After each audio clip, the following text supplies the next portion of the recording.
The upper 4/5 of Okinawa are already in our hands. The principal remaining Japanese strength of more than 50,000 troops has managed to stalemate both the 24th Army Corps and the Marine 3rd Amphibious Corps, which has arrived from the north to support them. From the capital city of Naha, the enemy defense line runs unbroken for 4 miles like a stone wall to the east coast.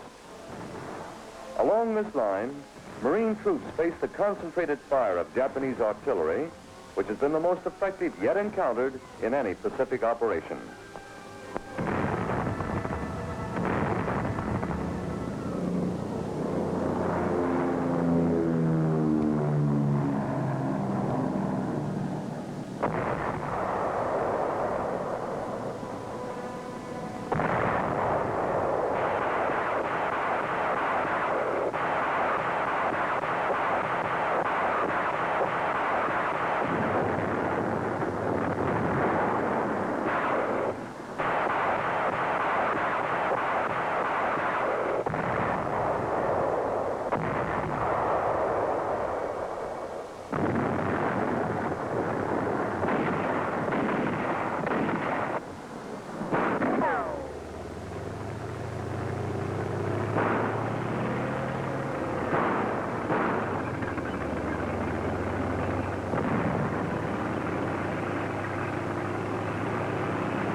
Here, our armored units must operate over terrain that is tactically advantageous to the Japanese. Volcanic outcroppings and coral knobs enable the enemy to withdraw from one fortified ridge to another. His cliffside emplacements and observation points command most of the negotiable terrain, comprising a stubborn rat-hole defense system which must be probed and overcome point by point.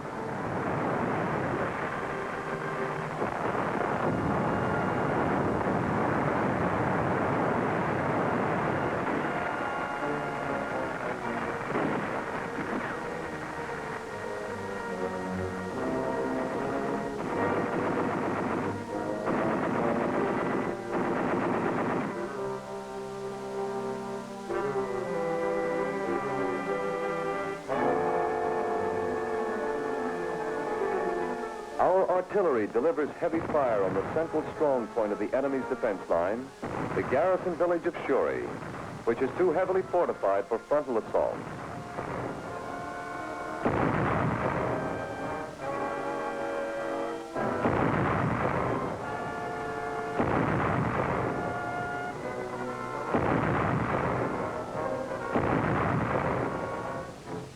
Seasonal rains persisting for weeks force curtailment of our artillery action due to the difficulty in maintaining ammunition supply.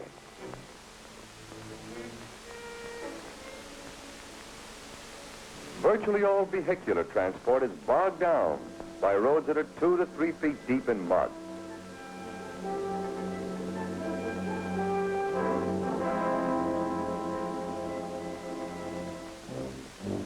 As the rain continues, many organizations manage to maintain at least a minimum of supply by manhandling small units of food, ammunition, and parts up to the forward area.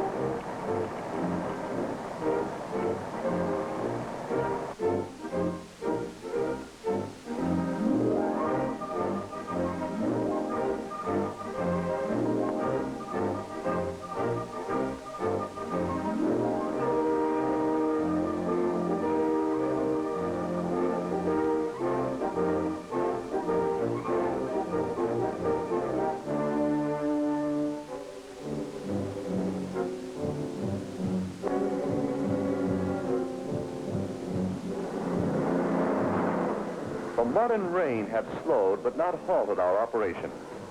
And where there's no other means of supply, delivery is made by regular parachute airdrops. With the main road west of Shuri severely damaged by shell fire and apparently rendered impassable by weeks of rain, The Japanese have withdrawn most of their strength to the eastern side of Shuri to thwart a possible flanking movement from that direction. However, a Marine unit proceeding without heavy support through the ravines and gullies succeeds in breaking the lightly held western flank, opening the way for a successful reduction of the fortress.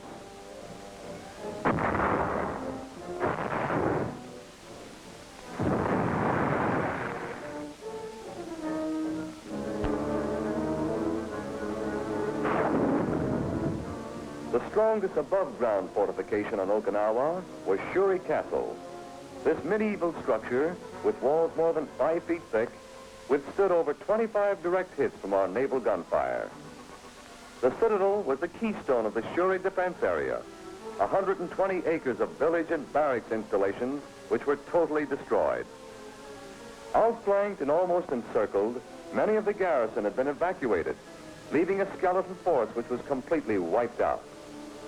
With the fall of this garrison, the eastern flank of Naha is exposed, and the main Japanese defense line begins to crumble into pockets. Simultaneous with the assault on Shuri, we were pushing the attack against the western anchor of the enemy defense line, the sea and airport city of Naha. What was soon to develop into a drawn-out siege opens with intense bombardment of the approaches to the city.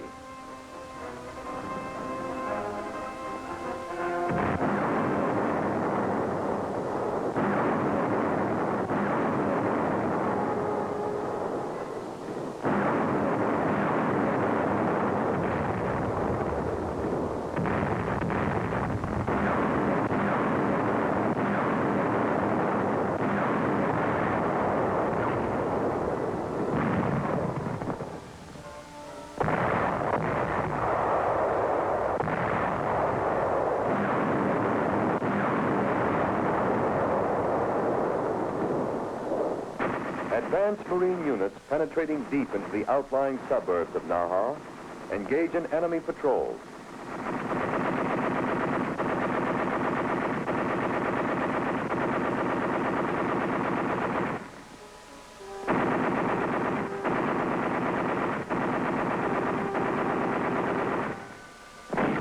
As Japanese resistance withdraws within the city proper, our troops advance to secure positions within the suburbs and on the outskirts of the capital.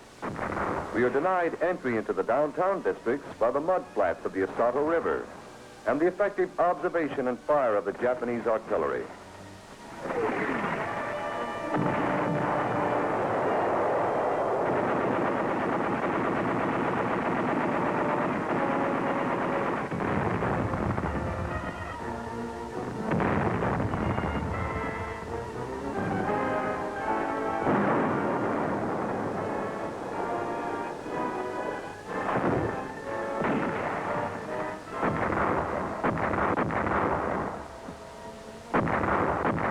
Our carrier and Okinawa-based aircraft aid in support of the ground action.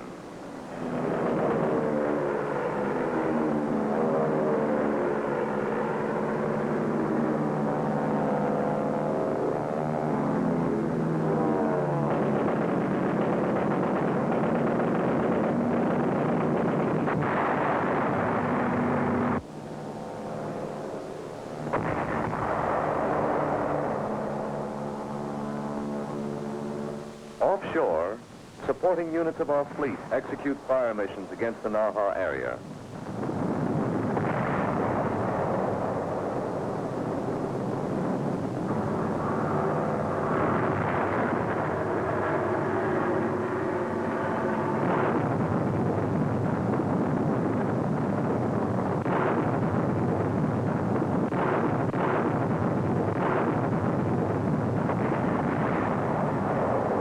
The intensive sea and air bombardment delivered against Japanese OP and battery positions, as well as troop concentrations, aids in making untenable the high ground commanding Naha, from which the enemy is directing his defense of the city.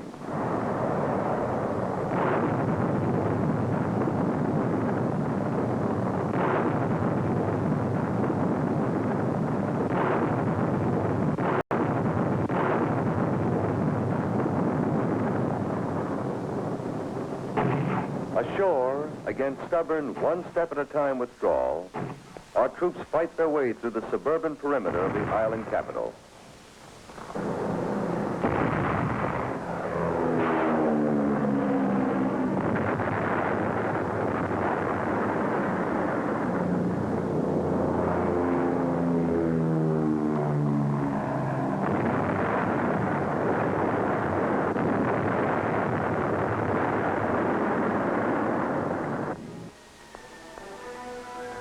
With the elimination of Japanese observation points, the mudflats of the Asato River, the only other barrier, are bridged, and our advance units enter the downtown area of Naha.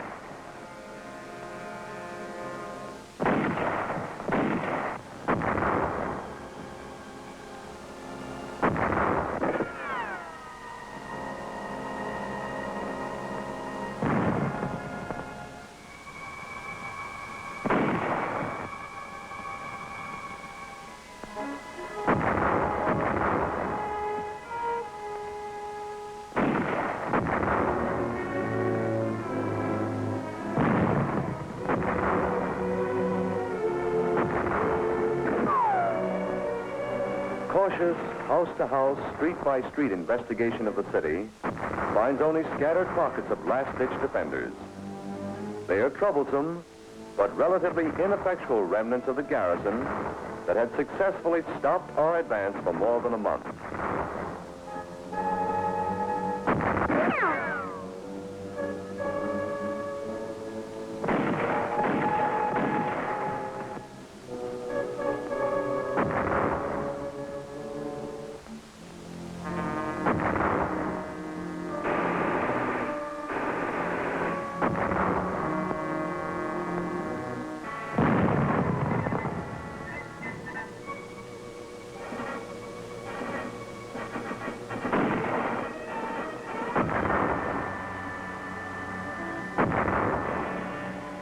Naha, with a normal population of 65,000, is practically deserted.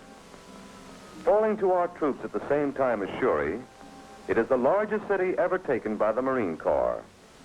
And with its capture, the enemy's cross-island defense line has ceased to exist. To the south of Naha, clearing weather permits an early morning amphibious landing on the Oroku Peninsula behind the enemy lines. Here is contained a large pocket of Japanese controlling the strategic Naha airfield, the largest and best air installation on Okinawa.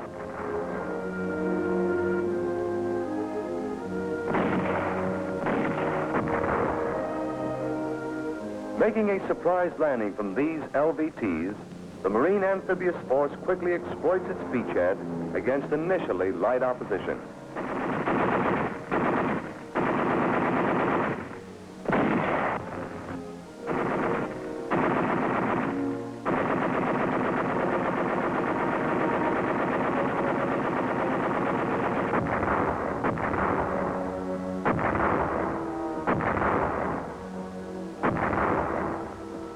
Our primary effort on Oroku is directed at securing the high ground approaching and overlooking the airfield.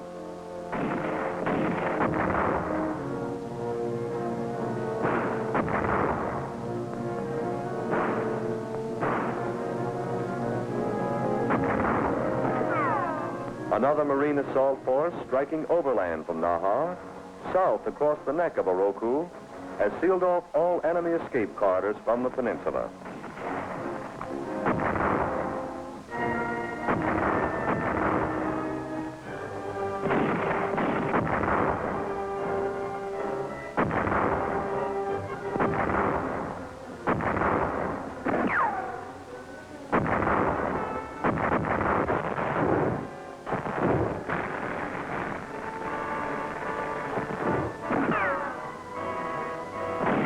Satchel charges are used to blast many of the Japanese defenders from their underground emplacements.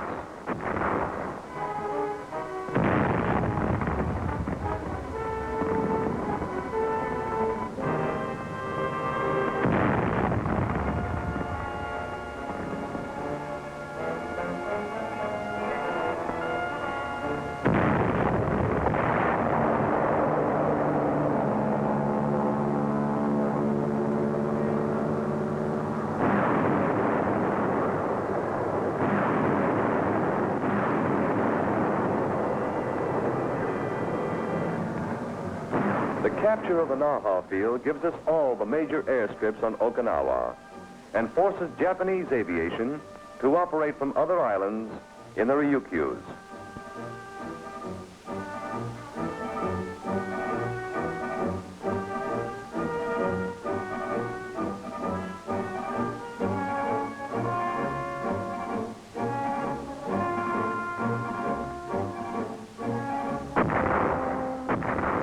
To reach the southern tip of the island now becomes the assigned objective of the 3rd Amphibious Corps. Here, south of Naha, our advance is confronted by fairly flat, open terrain, not easily defensible by the Japanese, whose resistance area is being compressed down to 15 square miles.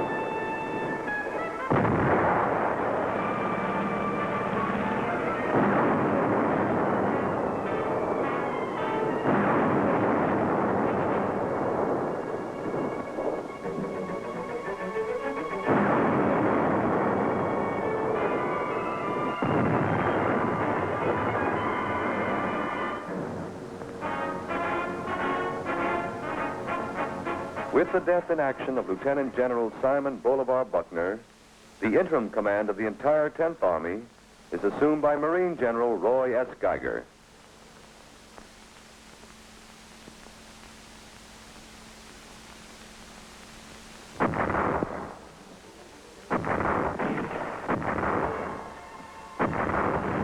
After more than 2 months of fighting to hold Okinawa, the enemy now occupies only 7 of the entire 921 square miles. And although individual units put up desperate opposition, almost all organized resistance is at an end.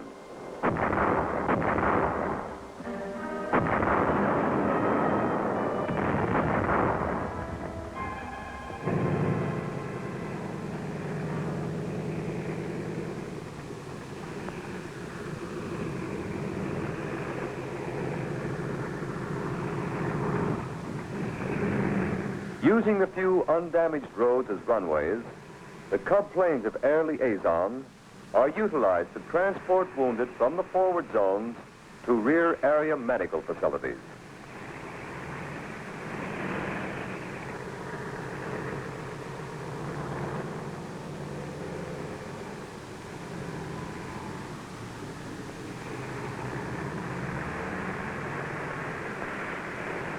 With an actual flight time of 10 minutes, this air evacuation service enables frontline casualties to be treated at division field hospitals within an hour and a half from the time they are picked up by Navy corpsmen.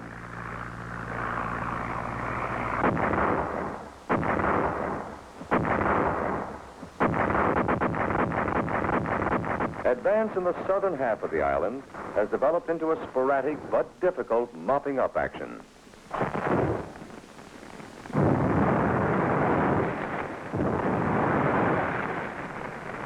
Many Japanese soldiers like these prefer to commit suicide rather than surrender.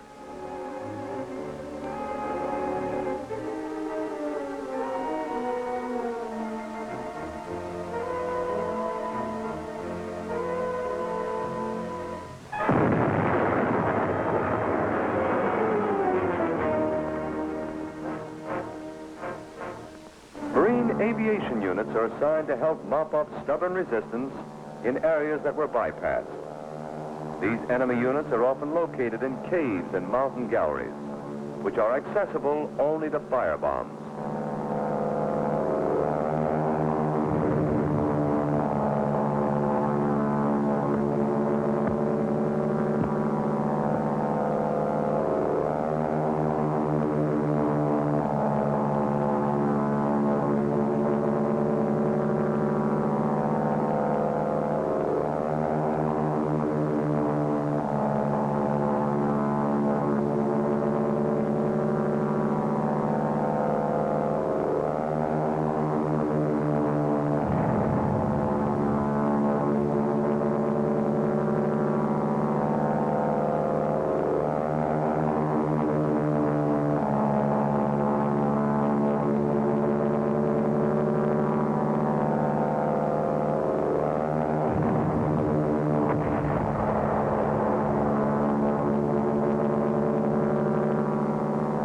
Deployed in extended order, these men reconnoiter an open field, searching for stragglers and isolated Japanese units.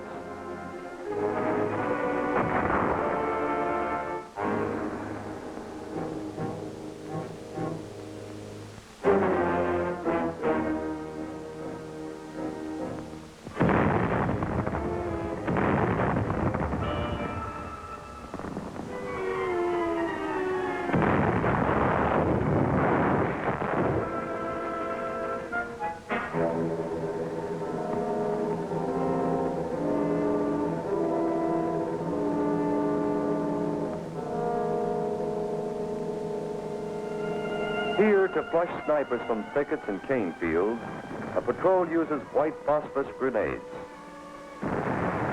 Where the area to be covered is too large for a small patrol to investigate quickly and safely, a flame-throwing tank is employed to mop up enemy holdouts.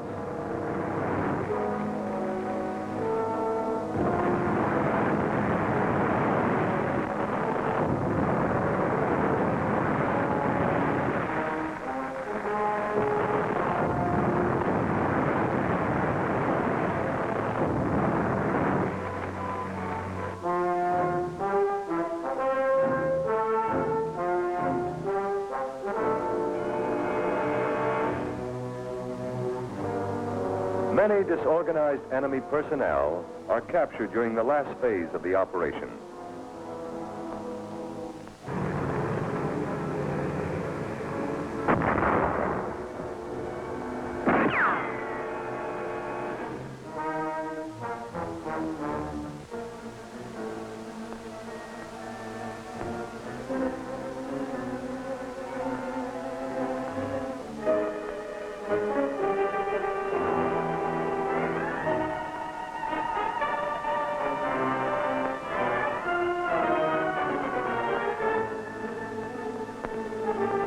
The roundup continues, swelling the total of combatant prisoners to close to 8,000, a record number for a Pacific operation.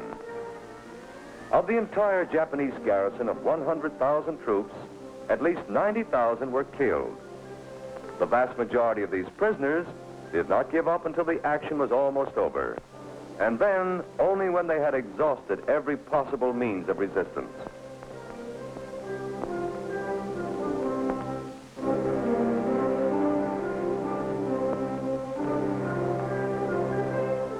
After more than 80 days of continuous fighting, the island of Okinawa is completely in the hands of the 10th Army. The Marine 3rd Amphibious Corps has completed its mission in the operation, an operation that has given the American forces a vital sea and air base in the East China Sea, a base that flanks the enemy's supply route to the south, and one that is only 400 miles from the mainland nerve center of the Japanese Empire.